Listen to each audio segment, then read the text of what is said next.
mahasiswa ahli jenjang kebidanan kelas B. Jadi kami kelompok 10 mengucapkan terima kasih kepada Ibu yang sudah memberikan kesempatan kepada kami.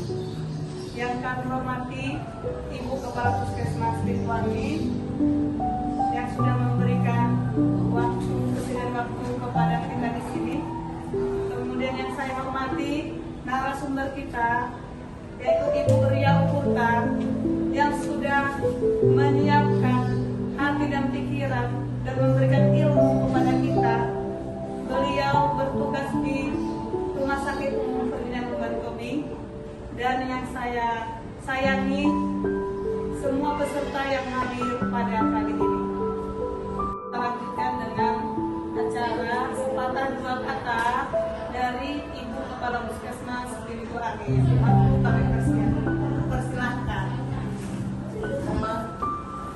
Selamat pagi menjelang siang bagi kita sekalian. Mahasiswi, karena saya tidak ada mahasiswa jadi mahasiswi ya. Mahasiswi Mitra Pusada Medan yang saat ini sedang menjalankan tugasnya. Saya selaku pimpinan khusus Ridwani, nama saya Sri Marini SKM. Saya sangat mengapresiasi, saya sangat mendukung ya kegiatan ini karena ada istilah kalau kejarlah cita-citamu sampai ke negeri Cina. Artinya mengejar cita-cita itu tidak hanya tidak terbatas usia, ada keinginan, ada kemauan, dan juga ada kemampuan. Seperti itu. Artinya kita haus dan juga kita ingin merasa mengetahui apa perkembangan yang terjadi di dalam bidang kesehatan khususnya untuk mahasiswa Mitra Pusada Medan ini. Dan saya berharap ilmu pengetahuannya selalu update dan upgrade seperti itu. Kalau dulu mungkin kita ilmunya hanya sampai di situ. Kalau sekarang mungkin dalam perkembangan zaman, perkembangan teknologi, ya, dan perkembangan penyakit. Jadi kita harus mengupdate dan mengupgrade ilmu pengetahuan. Semua itu kenapa? Untuk peningkatan sumber daya manusia kita. Untuk peningkatan apa? Keterampilan kita. Karena itu pesan saya ya, dan harapan saya dan keinginan kita semua sebenarnya bahwa ilmu pengetahuan yang telah kita ketahui, yang kita dapat dan yang kita pelajari kiranya berguna ya, tidak hanya untuk diri kita sendiri, berguna untuk orang lain dan lebih khusus berguna untuk perkembangan Indonesia khususnya bidang kesehatan. Saya ucapkan sekali lagi ya, selamat belajar dan belajar karena belajar itu tidak ada batasannya selagi kita masih ada kemauan. Mungkin demikian yang bisa saya sampaikan. Saya akhiri dengan ucapan terima kasih, selamat siang, Horas. Untuk acara selanjutnya kita akan memasuki acara inti yaitu materi mengenai patofisiologi alat-alat reproduksi pada wanita. Jadi ibu-ibu peserta mohon disimak lebih bagus. Apabila ada pertanyaan boleh diorek-orek supaya ditanyakan nanti kepada narasumber kita. Jadi kepada Ibu Ria Ukurtan kami persilahkan.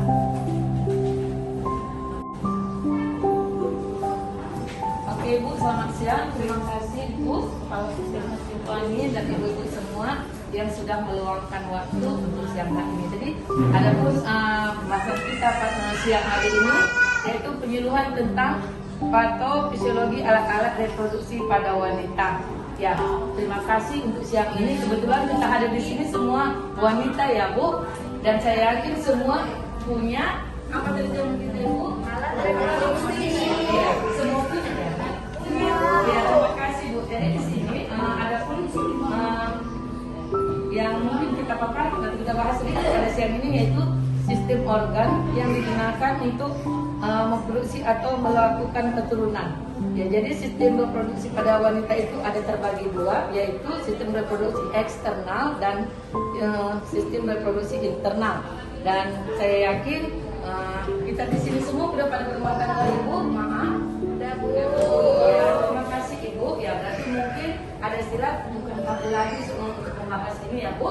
Ya jadi ada pun tadi ada eksternal, ada internal. Ya mungkin kita nggak mengerti ya Bu. X itu biasanya yang dari luar, itu di dalam. Jadi di sini Bu sebagai wanita sekali kita untuk menjaga sistem reproduksi kita karena terhindar dari penyakit-penyakit yang tidak kita inginkan. Namun kenyataannya ada berbagai penyakit yang sering menyerang sistem reproduksi wanita sampai saat ini, yaitu ada beberapa penyakit, yaitu satu Bu, endometritis. Endometritis itu jaringan yang membentuk lapisan endometrium yang tumbuh di lorong rahim di ovarium yang meradang atau membesar dengan membentuk kista. Yaitu mungkin gejala-gejalanya ya Bu ya, nyeri saat haid, nyeri saat campur atau bersenggama. Yang kedua sistitis. Sistitis itu yaitu peradangan akut atau kronis akibat infeksi pada lapisan kandung kemih. Yaitu mungkin gejalanya kalau pernah pun kita alami ya Bu ya, mungkin ada rasa sakit ketika kita buang air kecil, ada rasa nyeri, dan bahkan ada benjolan di bagian panggul yang bisa menyebabkan sakit terus-menerus. Yang ketiga yaitu pneumonia kering, yaitu tumor jinak yang terdapat pada lapisan dinding rahim, biasanya dialami oleh wanita subur di atas 35 tahun ke atas. Kita ada sini yang udah 35 tahun ke atas Ibu.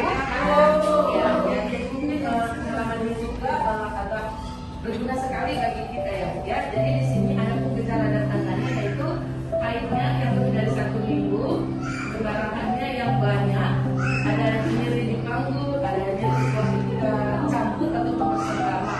Jadi yang keempat Bu ada kanker serviks. Kanker serviks ini juga Bu kanker yang dimulai di leher rahim yang sebagian besar disebabkan oleh virus papiloma yang biasanya terjadi pada wanita di usia 30 sampai 45 tahun, terutama yang sudah aktif melakukan hubungan seksual. Jadi maaf Bu, di sini juga mungkin ada gejala atau tanda yang sering dijumpai, yaitu pendarahan yang sering, keputihan yang berbau dan busuk, nyeri saat buang air kecil. Nah, yang kelima yaitu HIV. Ini mungkin suatu jenis penyakit yang sering kita dengar ya Bu ya, bukan asing lagi sebenarnya ya. Jadi virus ini menyerang sistem imun tubuh kita dan melemahkan kemampuan tubuh kita untuk melawan infeksi dan penyakit. Jadi penularan ini dapat terjadi saat cairan tubuh seseorang yang mengidap HIV masuk ke tubuh orang lain dengan cara satu, hubungan seks tanpa kondom, seks bebas itu dengan penggunaan jarum suntik yang bersama-sama, dan keempat, transfusi darah kepada janin yang dikandungnya melalui plasenta saat hamil, persalinan dan menyusui. Ya jadi inilah mungkin sedikit Ibu pada siang hari ini yang bisa saya paparkan sedikit untuk kesehatan kita semua. Ya satu harapan kita semuanya, ya jangan anggap sepele dengan gangguan pada sistem reproduksi Anda. Jika memiliki gejala dan tanda-tanda penyakit, sebaiknya diperiksakan sedini mungkin ke dokter untuk mendapatkan penanganan yang dibutuhkan. Ya Bu ya, tapi ada sesi juga boleh kita berbagi pengalaman Ibu.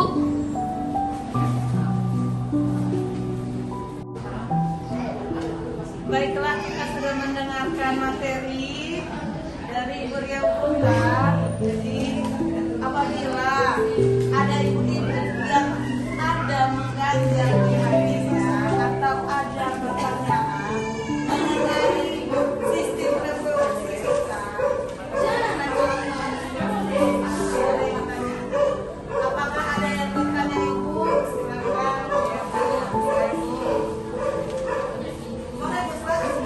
Saya berdiri Bu, atau bisa duduk aja Bu? Selamat siang Bu, saya ingin menanyakan bagaimana cara kita mencegah agar tidak terjadinya kanker serviks tersebut Bu? Makasih Bu. Terima kasih pertanyaan dari Bu Basredi. Kami persilakan apabila ada yang bertanya lagi. Saya mau silakan Ibu Fatma. Mengenai keputihan, tadi ibu ada menyinggung keputihan. Saya sering juga mengalami keputihan tapi memang tidak berbau busuk, apalagi sering dialami setelah habis menstruasi. Keputihannya agak banyak juga, putih, berlendir, tapi memang tidak berbau busuk. Apakah itu salah satu tanda-tanda menuju ke kanker serviks juga, Ibu? Terima kasih, Bu. Baiklah, terima kasih atas pertanyaannya. Apakah ada lagi? Nah, sembari menunggu yang mau ditanyakan, jadi kepada Ibu narasumber ada 2 pertanyaan. Pertanyaan yang pertama intinya adalah bagaimana cara mencegah kanker serviks? Pertanyaan kedua dari Ibu Ruma, apakah tanda-tanda keputihan apakah keputihan menjadi tanda-tanda dari kanker serviks? Jadi kepada Ibu narasumber mohon diberi penerangan atas pertanyaan tersebut. Terima kasih. Oke Bu, selamat siang. Terima kasih Bu, Kepala Puskesmas Cipuangin dan ibu-ibu semua yang sudah meluangkan waktu untuk siang hari ini. Jadi adapun pembahasan kita pada siang hari ini yaitu penyuluhan tentang patofisiologi alat-alat reproduksi pada wanita. Ya, terima kasih untuk siang ini. Kebetulan kita hadir di sini semua wanita ya Bu, dan saya yakin semua punya apa tadi kita Ibu? Alat reproduksi. Ya, semua punya. Ya, terima kasih Bu. Jadi di sini ada pun yang mungkin kita pakai dan kita bahas sedikit pada siang ini, yaitu sistem organ yang digunakan untuk memproduksi atau melakukan keturunan. Ya, jadi sistem reproduksi pada wanita itu ada terbagi 2, yaitu sistem reproduksi eksternal dan sistem reproduksi internal. Dan saya yakin kita di sini semua sudah pada bermuatan dari Ibu, Mama dan Ibu. Ya, terima kasih Ibu. Ya, berarti mungkin ada istilah untuk lagi semua untuk membahas ini ya Bu. Ya, jadi ada pun tadi ada eksternal, ada internal. Ya, mungkin kita nggak mengerti ya Bu. X itu biasanya yang dari luar, itu di dalam. Ya. Jadi di sini Bu, sebagai wanita penting sekali kita untuk menjaga sistem reproduksi kita agar terhindar dari penyakit-penyakit yang tidak kita inginkan. Namun kenyataannya ada berbagai penyakit yang sering menyerang sistem reproduksi wanita sampai saat ini, yaitu ada beberapa penyakit, yaitu 1 Bu, endometritis. Endometritis itu jaringan yang membentuk lapisan endometrium yang tumbuh di lorong rahim di ovarium yang meradang atau membesar dengan membentuk kista. Yaitu mungkin gejala-gejalanya ya Bu ya, nyeri saat haid, nyeri saat campur atau hipersenggama. Yang kedua sistitis. Sistitis itu yaitu peradangan akut atau kronis akibat infeksi pada lapisan kandung kemih. Yaitu mungkin gejalanya kalau pernah pun kita alami ya Bu ya, mungkin ada rasa sakit ketika kita buang air kecil, ada rasa nyeri, dan bahkan ada benjolan di bagian panggul yang bisa menyebabkan sakit terus-menerus. Yang ketiga yaitu pneumonia, yaitu tumor jinak yang terdapat pada lapisan dinding rahim, biasanya dialami oleh wanita subur di atas 35 tahun ke atas. Kita ada sini yang udah 35 tahun ke atas sih. Ya, jadi mungkin pengalaman ini juga agak berguna sekali bagi kita ya Bu ya. Jadi di sini ada gejala dan tandanya, yaitu haidnya yang lebih dari 1 minggu, perdarahannya yang banyak, ada nyeri di panggul, ada nyeri waktu kita campur atau mempersenggama. Jadi yang keempat Bu, ada kanker serviks. Kanker serviks ini juga Bu, kanker yang dimulai di leher rahim yang sebagian besar disebabkan oleh virus papiloma yang biasanya terjadi pada wanita yang berusia 30-45 tahun, terutama yang sudah aktif melakukan hubungan seksual. Jadi maaf Bu, di sini juga mungkin ada gejala ataupun tanda yang sering dijumpai, yaitu pendarahan yang sering, keputihan yang berbau dan busuk, nyeri saat buang air kecil. Nah, yang kelima yaitu HIV. Ini mungkin suatu jenis penyakit yang sering kita dengar ya Bu ya, bukan asing lagi sebenarnya ya. Jadi virus ini menyerang sistem imun tubuh kita dan melemahkan kemampuan tubuh kita untuk melawan infeksi dan penyakit.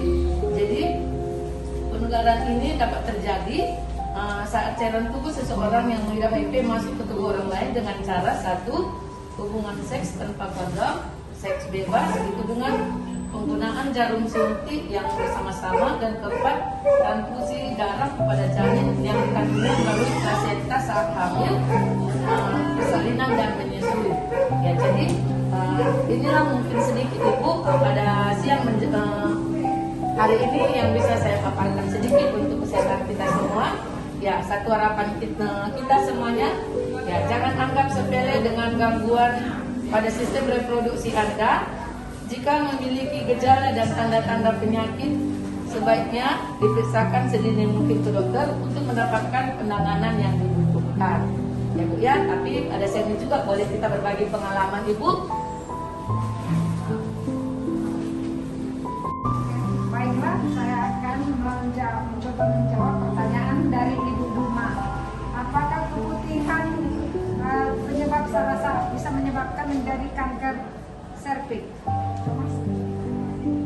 Oke ya Bu ya, sebenarnya keputihan tidak menyebabkan kanker serviks sepanjang keputihan itu tidak berbau. Tetapi kalau sudah berbau, Ibu boleh waspada, wanti-wanti, coba periksakan diri kepada ke bidan, ke puskesmas, nanti akan ditindaklanjuti untuk periksa pap smear.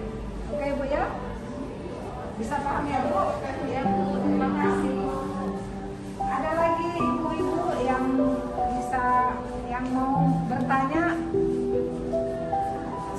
Sudah paham ya Ibu? Ya, terima kasih ya Bu.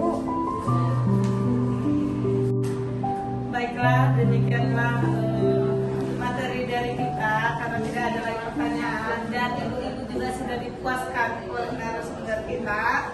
Jadi kami harap di sini bisa nanti ilmunya yang sudah didapat bisa dilaksanakan di rumah untuk kehidupan kita sehari-hari.